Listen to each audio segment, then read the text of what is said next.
Hi guys, welcome back to one of our most highly requested series, Most Annoying Things About K-Pop. We're doing our best to bring the series back because it's not easy to pinpoint annoying things in K-pop that actually make sense. So in today's video, we have found 3 new annoying facts that have been getting on people's nerves lately, and they mostly stem from K-pop Gen 4. Number 1. Idols are obsessed with fashion endorsement contracts. While the main job of K-pop idols have always been about practicing, performing, and sometimes producing music, many observe that idols these days are pouring their heart and mind on how to look good in fashion magazines, more than on perfecting their music skills. Of course, this is by no means the idols' fault because after all, it is their management companies and the marketing direction that decide, but still, people find it annoying to see how idols nowadays are so focused on modeling to the point it became too much. This reality can be seen most clearly in K-pop Gen 4, and it's very different from Gen 1, 2, and 3. Idols of the previous generations have put some very first bricks to the wall to help K-pop get to where it is right now. For example, they would spend most of their time, especially the first year after debut, to put out good music and define their own color, to go on variety shows, to increase exposure, and to attend various interactive activities to consolidate their fan base. But starting from Gen 4, literally all idols skip the latter 2 parts, and some groups like aespa and NMIXX even skip the first part. They jump straight into the fashion field, trying to gain the ambassador titles of some designer brands and do everything to appear in well-known fashion magazines. The 2 groups got accused of going for shortcuts, just putting out experimental music that has always been a no-go for the public taste, then using their agency's reputation to become global ambassadors of big brands. For aespa, it only took a few months for them to be announced as the new face of Givenchy, and for NMIXX, the same deal happened between them and Loewe. Even groups with highly regarded music like New Jeans also set their eyes on fashion from the very start. Their goal is to have each member become an ambassador of a high-fashion house. You can easily see the direction they are pursuing through the way Honey was chosen to attend the Gucci's event regardless of the apparent mismatch between her childlike face and the mature, sensual, minimalist style of Gucci. Then the way Hyun was chosen to be the brand ambassador of Louis Vuitton even though she was only 14. Then it's Danielle's turn to become the global ambassador of Burberry as soon as Danielle Lee sat on the CEO chair of Burberry.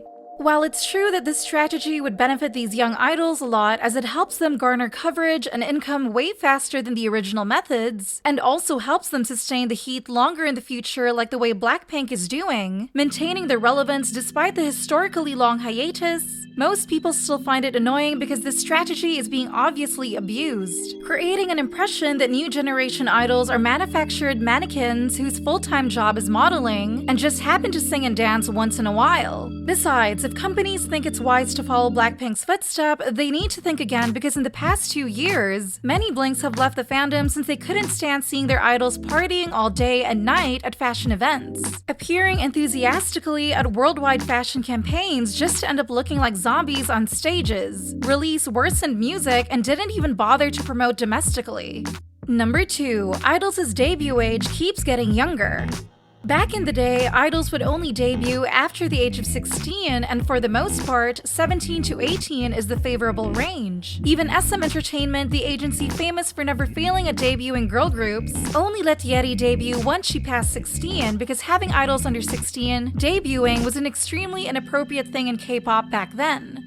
However, probably because K-pop is expanding too fast after the huge successes of BTS and Blackpink, entertainment agencies are now starting to debut idols who have just clocked their 11 or 12 with a view to make the group last longer in the industry and thus make more money. I'm totally shocked that there are even survival shows for secondary school students, and each show, the contestants would be debuted right off the bat. Groups like Classy, IVE, and New Jeans are the epitome of this. And what's even more annoying is how some of them are even set to pursue the sexy, high-teen concept. To be exact, netizens said Classy and IVE are doing concepts that are a bit too mature for some members, because not only do they sing about love, but the clothes and stage presence also require them to appear seducing. For New Jeans, things are a bit different, but considering their controversial Cookie debut track, it's also obvious that the concept wasn't 100% appropriate to their young age.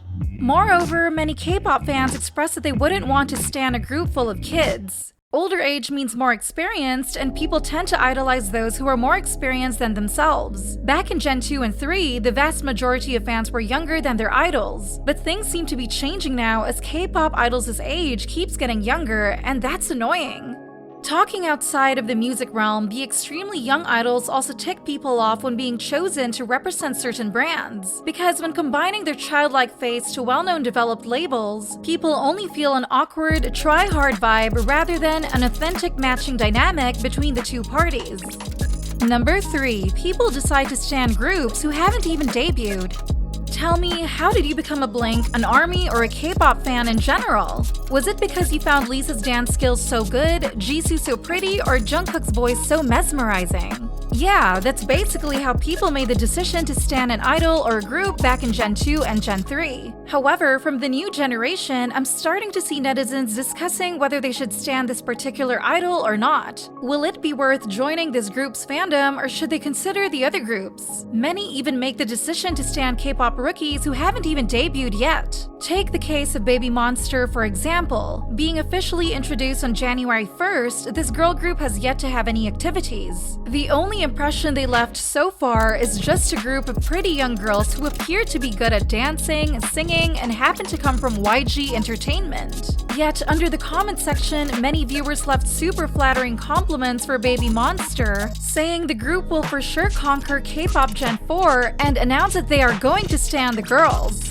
Why do people want to stan a group they hardly heard anything of? Do you start to feel a little annoyed here? Well, I do, because the whole thing looks like a plain competition to me. People are literally putting K-pop groups on a scale, comparing them to each other, then considering all the advantages and disadvantages before they decide to stan a group. To be frank, these people would choose rookies who have better potential, like coming from Big 3, possessing better visuals, or having great relationships with famous seniors, etc. Thus can bring them pride, satisfaction, and the feeling of being superior.